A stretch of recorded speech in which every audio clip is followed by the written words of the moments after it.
नमस्कार दोस्तों, आप सबका स्वागत है मेरे YouTube channel Ravi study point पे। मित्रों, 1 जुलाई 2024 से इंडियन पेनल कोड की जगह पे, भारतीय दंड संहिता की जगह पे भारतीय न्याय संहिता 2023 लागू हुई। सामान्यतः जो भी भारतीय दंड संहिता की प्रमुख धाराएं थी वो यथावत ही रही, यद्यपि उनकी जो संख्या था उसमें परिवर्तन ला दिया गया, उनमें चेंजिंग लाई गई। जैसे कि 302 आईपीसी का जो अपराध था मर्डर के लिए जो था वो आ गया 103 में। इसी तरह जो परिवर्तन किया गया और कुछ नवीन धाराओं को जोड़ा भी गया। नवीन जो भारतीय न्याय संहिता 2023 1 जुलाई 2024 से लागू हुई, उसमें कुल 20 अध्याय और 358 धाराएं हैं, जबकि भारतीय दंड संहिता में कुल 511 धाराएं थी। तो आइए जानना जरूरी है कि भारतीय दंड संहिता में जो प्रावधान थे भारतीय न्याय संहिता में उससे जो संगत प्रावधान है वो क्या है। तो भारतीय न्याय संहिता की धारा 1 संक्षिप्त नाम, विस्तार और प्रारंभ के बारे में बताती है। इसमें तो भारतीय न्याय संहिता की धारा 1 में भारतीय दंड संहिता की धारा 1, 2, 3, 4, 5 यानी 5 धाराओं को केवल एक में समाहित कर दिया गया। भारतीय न्याय संहिता की धारा 1 में है संक्षिप्त नाम, प्रारंभ और लागू होना, short title, commencement and application. जो भारतीय न्याय संहिता की धारा 2 है उसमें परिभाषाओं को रखा गया है। अब जो भी दंड संहिता में परिभाषाएं विभिन्न धाराओं में अलग अलग दी गई थी, उनको धारा 2 के विभिन्न खंडों में समाहित कर दिया गया है। एक बार देख लेते हैं कि किसमें क्या परिभाषाएं दी गई हैं।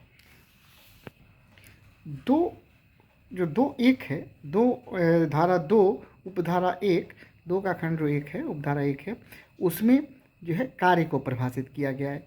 जो पहले आईपीसी में ये 32-33 में था, तो वो धारा 2(1) में हो गया। दो है, धारा 2 का खंड 2 वो जीव जंतु को परिभाषित करता है, जो कि पहले धारा 47 भारतीय दंड संहिता की में परिभाषित था। भारतीय दंड संहिता की धारा 47 में जीव जंतु की परिभाषा दी गई थी। अब उसी को भारतीय न्याय संहिता की धारा 2 के खंड 2 में रखा गया है। 2 का खंड 3, 2 सब क्लास 3 जो है वो इम्पॉर्टेंट है। ये बिल्कुल नवीनतम प्रावधान है। इसमें बालक को परिभाषित कर दिया गया है और कहा गया कि 18 वर्ष से कम आयु का कोई भी व्यक्ति अप्रेत है। बालक से 18 वर्ष से कम आयु का कोई भी व्यक्ति अप्रेत है। ये 2(3) में बालक की परिभाषा दी गई है, 2 सब क्लास 3 भारतीय न्याय संहिता में। भारतीय दंड संहिता में कूटकरण को धारा 28 में परिभाषित किया गया था। भारतीय न्याय संहिता की धारा 2 के सब सेक्शन उपधारा 4 में कूटकरण को परिभाषित किया गया, अर्थात 2(28) में जो कूटकरण परिभाषित था भारतीय दंड संहिता में, वो भारतीय न्याय संहिता की धारा 2 के खंड 4 में परिभाषित है। भारतीय न्याय संहिता की धारा 2 उपधारा जो है 5वें खंड में न्यायालय को परिभाषित किया गया है। न्यायालय की जो पहले परिभाषा थी भारतीय दंड संहिता में, वो धारा 20 में दी गई थी। धारा 20 में न्यायालय परिभाषित था भारतीय दंड संहिता में। भारतीय न्याय संहिता में वही परिभाषित है 2 के खंड 5 में। 2 की धारा 6 में मृत्यु परिभाषित है। मृत्यु परिभाषित है किसमें? 2 की धारा 6 में, जबकि पहले जो प्रावधान था यह 46 में था, 46 में धारा भारतीय दंड संहिता में। भारतीय दंड संहिता की धारा 46 में मृत्यु की परिभाषा दी गई थी, जो कि भारतीय न्याय संहिता की धारा 2(6) में 2 सबसेक्शन 6 में परिभाषित किया गया है।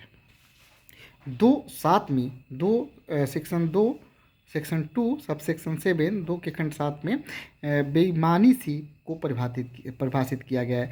डिसऑनेस्टली को परिभाषित किया गया है 2 के खंड 7 में, लेकिन वही परिभाषा जो भारतीय दंड संहिता में दी गई थी वो सेक्शन 24 में 24 आईपीसी में परिभाषित डिसऑनेस्टली शब्द को भारतीय न्याय संहिता की धारा 2(7) में परिभाषित किया गया है। 2(8) में एक बिल्कुल नवीन प्रावधान दस्तावेज को डिफाइन कर दिया गया है भारतीय न्याय संहिता में। भारतीय दंड संहिता में इसका प्रावधान नहीं था। भारतीय न्याय संहिता में 2(8) में दस्तावेज को परिभाषित किया गया है। 2(9) में कपटपूर्वक को 2(9) में परिभाषित किया गया है, जो कि पहले 25 में था। भारतीय दंड संहिता की धारा 225 में कपटपूर्वक फ्रॉडुलेंटली जो है वो परिभाषित था सेक्शन 9 में। कपटपूर्वक सेक्शन 2(9) में परिभाषित है, जो कि पूर्व में 25 में परिभाषित था।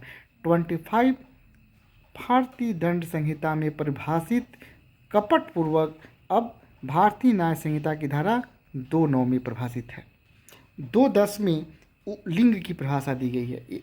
लिंग की परिभाषा कहाँ दी गई है? भारतीय न्याय संहिता की सेक्शन 2 सब क्लास 10 में, सब सेक्शन 10 में, जबकि ये परिभाषा पहले थी भारतीय दंड संहिता में सेक्शन 8 में। धारा 8 में परिभाषित लिंग जो है वो इसमें 2 के सब सेक्शन 10 में परिभाषित है। एक चीज़ और वो किया गया है कि 2(10) जो धारा 2 सब सेक्शन 10 है, उसी के स्पष्टीकरण में उभयलिंगी को भी परिभाषित कर दिया गया है। तो उभयलिंग पहले परिभाषित नहीं था भारतीय दंड संहिता में, इसको आप ध्यान में रखिए। उभयलिंग को परिभाषित किया गया है और कहा गया है कि उभयलिंग का वही अर्थ होगा जो उभयलिंगी व्यक्ति अधिकारों का संरक्षण अधिनियम 2019 की धारा 2 के खंड ट में है। 2(11) में सद्भावपूर्वक परिभाषित है। कहाँ परिभाषित है? सद्भावपूर्वक, जबकि पहले यही परिभाषा दी गई थी 52 में। 2(11) में क्या परिभाषित है? सद्भावपूर्वक, जो कि अभी 52 में परिभाषित है। 2(11) में सद्भावपूर्वक परिभाषित है, जबकि पूर्व में भारतीय दंड संहिता में सद्भावपूर्वक की परिभाषा 52 में दी गई थी। सरकार को 2(12) में परिभाषित किया गया है। सरकार की जो पहले परिभाषा दी गई थी वो धारा 17 में थी। 2(13) में संश्रय शब्द को परिभाषित किया गया है, जबकि पहले संश्रय भारतीय दंड संहिता की धारा 52A में परिभाषित है। अर्थात 52A में जो प्रावधान था वो 2(13) में है। 2(14) में 2 सब सेक्शन 14 में क्षति परिभाषित है, जबकि जो है क्षति की जो परिभाषा 2(14) में दी गई है वो भारतीय दंड संहिता में पहले 44 में 44 में थी। 2(15) में अवैध और करने के लिए वैध रूप से आबद्ध को परिभाषित किया गया है 2(15) में, जबकि पूर्व में यह परिभाषा 43 सेक्शन 43 भारतीय दंड संहिता में दी गई थी। न्यायाधीश को 2(16) में परिभाषित किया गया है भारतीय न्याय संहिता में। भारतीय दंड संहिता में न्यायाधीश जो है वो सेक्शन 19 में परिभाषित था। सेक्शन 19 में परिभाषित था। 2(17) से के संगत जो बंध है वो 45 में है। 2(17) में जीवन परिभाषित है, जो कि पहले 45 भारतीय दंड संहिता में परिभाषित था। 2(18) में स्थानीय विधि परिभाषित है, जो कि पहले भारतीय दंड संहिता की धारा 42 में था। 2(19) का से रिलेटेड सेक्शन है भारतीय दंड संहिता का सेक्शन 10। 2 जो है 19 में परिभाषित है पुरुष कहाँ परिभाषित है? भारतीय न्याय संहिता की धारा 2(19) में, जो कि भारतीय दंड संहिता में यह 10 में परिभाषित था। 2(20) में जो है मास और वर्ष को परिभाषित किया गया है। सेक्शन 2 सब सेक्शन 20 में मास और वर्ष को परिभाषित किया गया है। यही परिभाषा भारतीय दंड संहिता की धारा 49 में थी। 2(21) में जो है 2(21) में जंगम संपत्ति परिभाषित है, जबकि यही परिभाषा जो है पहले सेक्शन 9 में थी। 2(23) में जो परिभाषा दी गई है वो 51 से संबंधित है, धारा 51 से। इसमें वचन शब्द को 2(22) में क्या है? वचन को परिभाषित किया गया है। 2(22) में वचन को परिभाषित किया गया है, जो कि पहले भारतीय दंड संहिता की धारा 9 में था। 2(23) में शपथ परिभाषित है। शपथ की पहले परिभाषा थी भारतीय दंड संहिता की धारा 51 में। 2(24) से संबंधित जो सेक्शन था भारतीय दंड संहिता में वो था 40, और भारतीय न्याय संहिता की 224 में अपराध परिभाषित है, जो पहले 2N में पहले 40 में परिभाषित था। अपराध पहले धारा 40 भारतीय दंड संहिता में परिभाषित था, जो कि अब 2(24) में परिभाषित है। 2(25) में लोप परिभाषित है। 2(25) में लोप की परिभाषा पहले भारतीय दंड संहिता की धारा 33 में था। 226 में व्यक्ति परिभाषित है, जो कि पहले सेक्शन 11 भारतीय दंड संहिता में था। 227 में लोक शब्द परिभाषित है। 225 में लोप है, वो 33 में।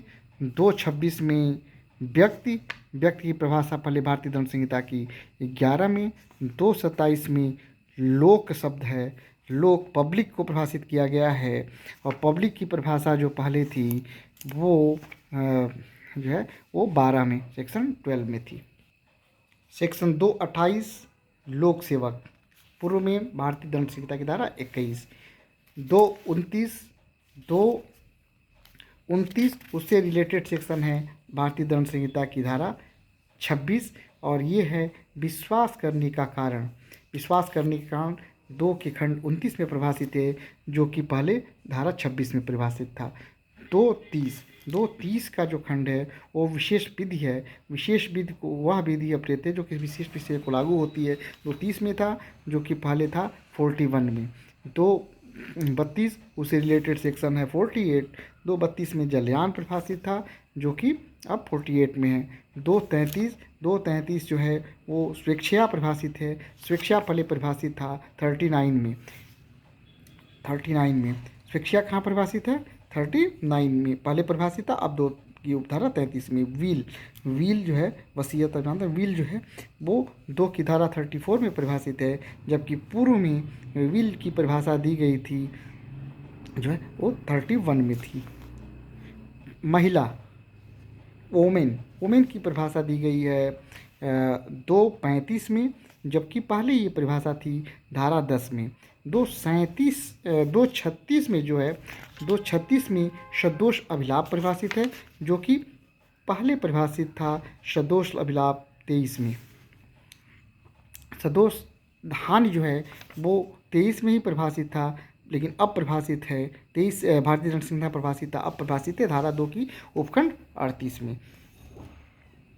तो इसी तरह 239 में जो है 239 में क्या है कि इसमें बताया गया है 2 के उपखंड 39 में कि उन शब्दों और पदों के जो इसमें प्रयुक्त हैं और संहिता में परिभाषित नहीं है, किंतु IT अधिनियम में या BNSS 23 में परिभाषित वही अर्थ होंगे जो क्रमशः उस अधिनियम और संहिता में उनके हैं। तो ये 239 का जो रिलेटेड सेक्शन है भारतीय दंड संहिता को है वो है 29A।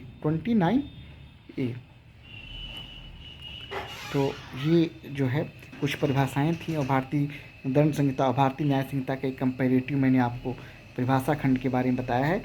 ये पहला पार्ट है। इसी तरह अन्य पार्टों में मैं आप लोगों को बताऊंगा कि भारतीय दंड संहिता के रिलेटेड प्रावधान क्या हैं। आप देखते रहिए मेरे YouTube चैनल को, और लाइक और कमेंट भी करते रहिए। नमस्कार दोस्तों।